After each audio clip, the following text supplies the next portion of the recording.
সম্মানিত শ্রোতা দর্শক মণ্ডলী, আশা করি আপনারা সকলেই ভালো আছেন। আসসালামু আলাইকুম ওরহমতুল্লাহি ওবারাকাতুহু। আজকে একটি অত্যন্ত গুরুত্বপূর্ণ বিষয়ে আপনাদের দৃষ্টি আকর্ষণ করব, যেটি রীতিমতো হাড় হিম করা ঘটনা।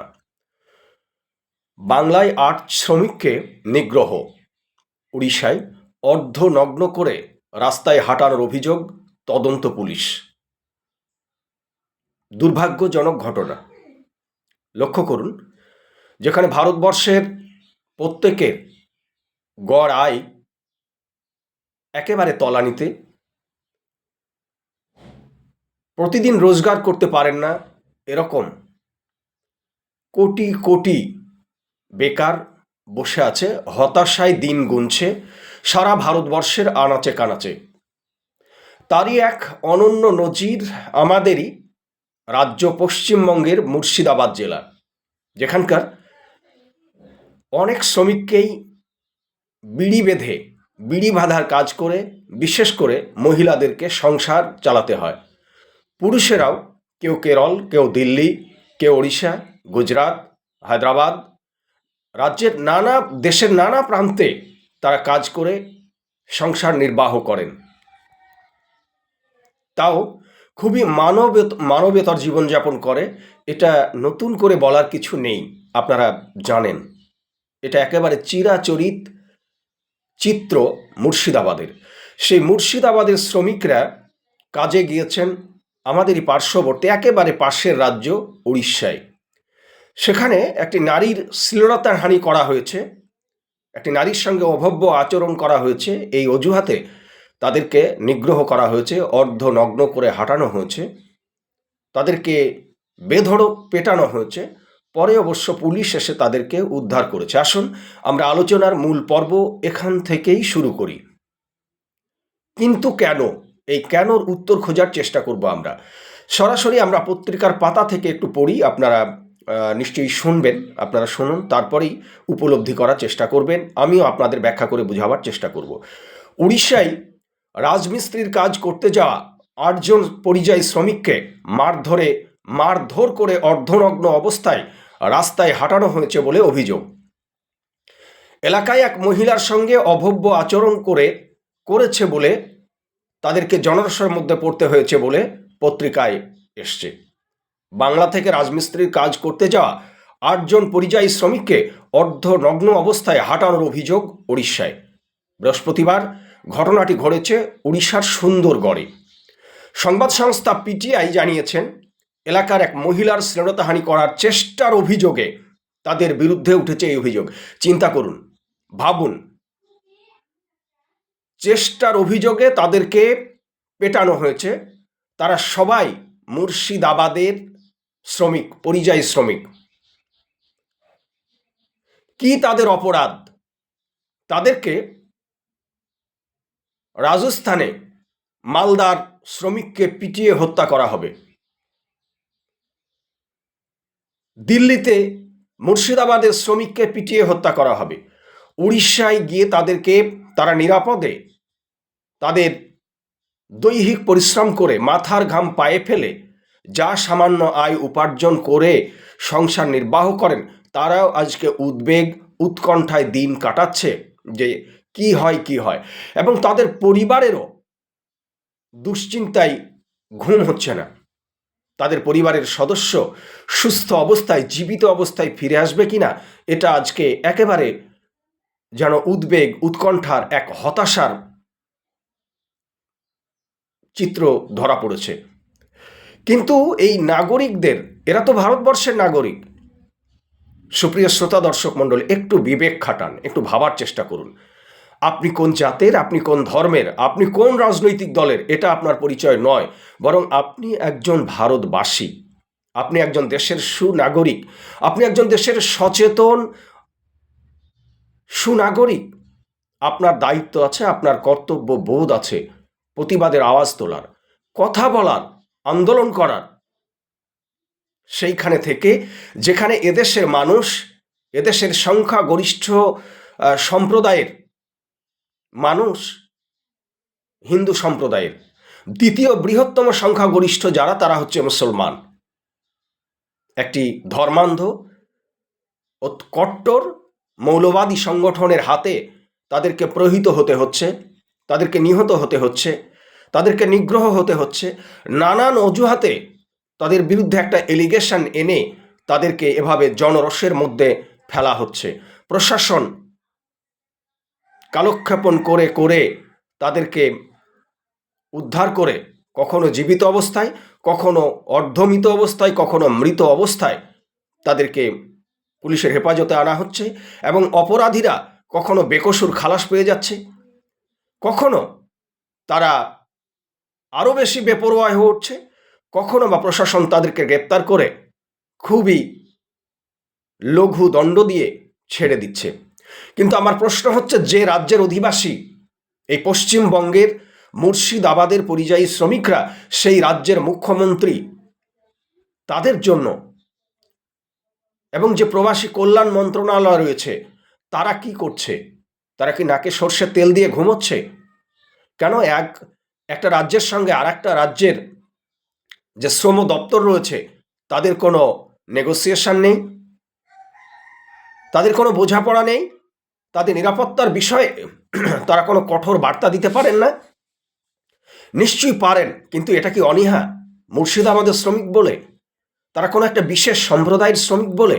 না, আমি এই সম্প্রদায় জাতপাতে একেবারেই বিশ্বাস করি না, এটা আমি পছন্দও করি না। কিন্তু আজকে বলতে দ্বিধা নেই যে একের পর এক যখন ঘটনা ঘটছে, তখন শুধুমাত্র একটা বিবৃতি দিয়ে আজকে রাজ্যের এই পরিযায়ী শ্রমিক কল্যাণ দপ্তরের সংখ্যালঘু দপ্তরের একজন দায়িত্বপ্রাপ্ত ব্যক্তি তিনি বলেছেন খবরটি তার কাছে পৌঁছেছে। এটা বড় নিতান্ত দুর্ভাগ্যের। খবরটা তার কাছে এতক্ষণে পৌঁছচ্ছে কেন? তিনি এতক্ষণ পদক্ষেপ গ্রহণ করেননি কেন? কেন জানতে চাওয়া হয়নি যে উড়িষ্যা সরকারের কাছে, যে কেন পশ্চিমবঙ্গের মুর্শিদাবাদের শ্রমিকদের সঙ্গে এই আচরণ করা হয়েছে? পুলিশ কেন তৎক্ষণাৎ ব্যবস্থা গ্রহণ করেনি? পুলিশ কেন এখনও তাদেরকে গ্রেপ্তার করে দৃষ্টান্তমূলক শাস্তির ব্যবস্থা করেনি? এ প্রশ্ন কবে জাগবে? এই সংখ্যালঘু দপ্তর, এই শ্রমজীবী মানুষের জন্য, পরিযায়ী শ্রমিকদের জন্য এই দপ্তরটা কেন রাখা হয়েছে? শুধুমাত্র মাসে মাসে বেতন নেওয়ার জন্য? কি কারণে? আজকে প্রশ্ন তুলতে হবে। কাদের? মুর্শিদাবাদের মানুষদের, নদিয়ার মানুষদের, পশ্চিমবঙ্গের মানুষদের। এটা আজকে বলার সময় এসছে। এছাড়া আপনি নিরাপদে থাকবেন না কোথাও। তারপরেই আমি আপনাদের একেবারে সরাসরি আমি পত্রিকা থেকেই পড়ে শোনাচ্ছি। তাদের হাত বেঁধে অর্ধনগ্ন অবস্থায় রাস্তায় হাঁটানো হয়েছে। পরে ঘটনার খবর পেয়ে পুলিশ তাদের উদ্ধার করেছে। পুলিশ জানিয়েছে আক্রান্তরা পশ্চিমবঙ্গের মুর্শিদাবাদ জেলার বাসিন্দা। রাজমিস্ত্রির কাজের জন্য তারা সুন্দরগড়ে গিয়েছিলেন। বৃহস্পতিবার সকাল 8:30 থেকে 9টার মধ্যে এই ঘটনাটি ঘটেছে বলে জানিয়েছে পুলিশ। এ বিষয়ে রাউরকেলার ডিআইজি ব্রিজেশ রায়ের সঙ্গে পিটিআই ফোনে যোগাযোগ করে। তিনি জানান, এই ঘটনায় দুটি পৃথক মামলা রুজু করা হয়েছে। মহিলার অভিযোগের ভিত্তিতে মামলাটি রুজু হয়েছে। শ্রমিকদের বিরুদ্ধে চিন্তা করুন। চিন্তা করার সময় এসেছে। কি চিন্তা? যে শ্রমিকদের বিরুদ্ধে মামলা রুজু হয়েছে কেন? না, মহিলার সঙ্গে অভব্য আচরণ করা হয়েছে, কোনো ইনভেস্টিগেশন ছাড়াই, কোনো প্রমাণ ছাড়াই, যেটা বরাবরই চলছে। আপনি আগে তদন্ত করুন, বিষয় আগে তদন্ত করুন, সেটা কোর্টে যাক, সেটা আগে প্রমাণ হোক, তারপরে না তার বিরুদ্ধে মামলা দায়ের হতে পারে। হ্যাঁ, আপনি তাদেরকে জিজ্ঞাসাবাদের জন্য গ্রেপ্তার করতে পারেন, তাদেরকে আপনি আইনের আওতায় নিতে পারেন, কিন্তু তাদের নামে আগেই মামলা। কিন্তু কেন? দ্বিতীয় মামলাটি হয়েছে পরিযায়ী শ্রমিকদের মারধর করা এবং অর্ধনগ্ন করে হাঁটানোর অভিযোগে 10 জনের বিরুদ্ধে অপর একটি মামলা দায়ের করা হয়েছে। আইন নিজের হাতে তুলে নেওয়া যে বরদাস্ত করা হবে না, সে কথাও বুঝিয়ে দিয়েছেন ডিআইজি। মারধরের ঘটনায় অভিযুক্তদের গ্রেপ্তারের জন্য তল্লাশি অভিযান শুরু হয়েছে বলে জানিয়েছে পুলিশ। পুলিশ দুটি মামলা খতিয়ে দেখছে, তবে এখনো পর্যন্ত কাউকে গ্রেপ্তার করা যায়নি। এরকম একটি হাড় হিম করা ঘটনা, যেখানে এই শ্রমিকেরা যদি উপার্জন না করে, তাহলে তাদের ফ্যামিলি যেমন পথে বসবে, তাদের স্ত্রী সন্তান, তাদের বৃদ্ধ পিতামাতা যেমন না খেয়ে দিনাতিপাত করতে হবে, তেমনি আমাদের দেশের যে প্রবৃদ্ধির হার, সেটাও তো কমে যাবে। সুতরাং এটা রাজ্য, দেশ, ব্যক্তি, পরিবারের স্বার্থ সংশ্লিষ্ট ব্যাপার, সুতরাং এটাকে ঠুনকো করে দেখার কোনো অবকাশ আছে বলে অন্তত সচেতন মহল মনে করে না। সুতরাং সরকার যে গড়িমসি, সরকারের যে একেবারে মানে লেজেমি, এটা কেন? মারধরের খবর পেয়ে পুলিশ ঘটনাস্থল থেকে 8 জন শ্রমিককে উদ্ধার করে থানায় নিয়ে গিয়েছে। পাশাপাশি মারধর এবং অর্ধনগ্ন করে হাঁটানোর অভিযোগে ইতিমধ্যে 10 জনকে শনাক্ত করা হয়েছে বলে পুলিশ সূত্রের খবর।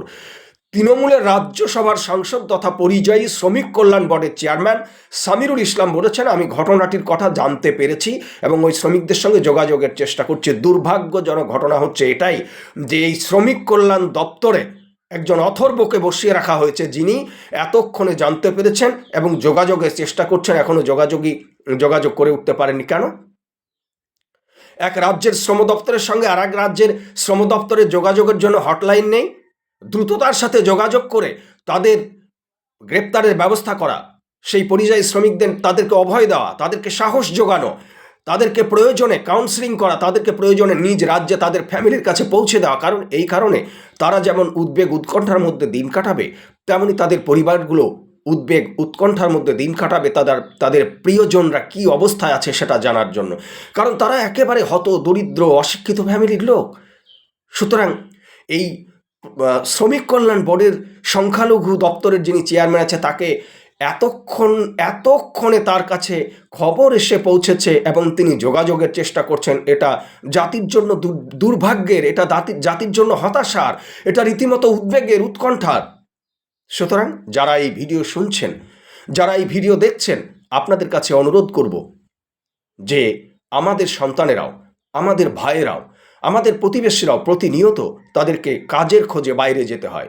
কেরল যেতে হয়, দক্ষিণ ভারতের ব্যাঙ্গালোর যেতে হয়, মুম্বাই যেতে হয়, মহারাষ্ট্র যেতে হয়, নাগপুর যেতে হয়, চেন্নাই যেতে হয়, হায়দ্রাবাদ যেতে হয়, পাশের রাজ্য উড়িষ্যায় তাদেরকে যেতে হয়, কাশ্মীর যেতে হয়। প্রতিনিয়ত যদি তারা এভাবে হুমকির সম্মুখীন হন, তারা যদি এভাবে থ্রেটের সম্মুখীন হন, তারা যদি শারীরিক নিগ্রহের সম্মুখীন হন, তাদেরকে যদি হত্যা করা হয়, তাদেরকে যদি পেটানো হয় এবং প্রশাসক যদি সেখানে নির্বিকার থাকেন এবং কোনো রকমের দায় সারা গোছের দায়িত্ব পালন করেন, আর সেই সাথে তার থেকেও বেশি দুর্ভাগ্যের যে আমাদের দেশের শ্রম কল্যাণ, আমাদের রাজ্যের যে শ্রম কল্যাণ দপ্তর রয়েছে পরিযায়ী শ্রমিকদের জন্য, তারা যদি এ ধরনের দায় সারা গোছের বিবৃতি দেন যে আমরা খোঁজ পেয়েছি, বিষয়টা নিয়ে দেখছি, আমি যোগাযোগ করার চেষ্টা করছি, এটা সবচাইতে দুর্ভাগ্যের, এটা সবচাইতে হতাশার, এটা সবচাইতে অপমানের।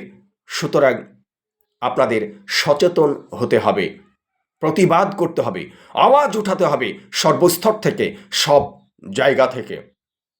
আশা করি আপনারা আপনাদের সেই জায়গা থেকে, নিজ নিজ জায়গা থেকে আওয়াজ উঠাবেন, প্রতিবাদ করবেন এবং সেই সঙ্গে জনকল্যাণের স্বার্থে, শ্রমিকদের স্বার্থে, দেশের শ্রমজীবী প্রত্যেকটি মানুষের স্বার্থে এই ভিডিওটিকে শেয়ার করে ছড়িয়ে দেবেন। লাইক, কমেন্ট করে আপনার মন্তব্য জানাতে অবশ্যই ভুলবেন না। আমাদের প্রত্যেকটা শ্রমজীবী পরিযায়ী শ্রমিক যেন সুস্থ থাকে, নিরাপদা থাকে, সেই কামনায় আজকে এখানেই শেষ করছি। দেখা হবে আগামী কোনো ভিডিওতে। আল্লাহ হাফেজ।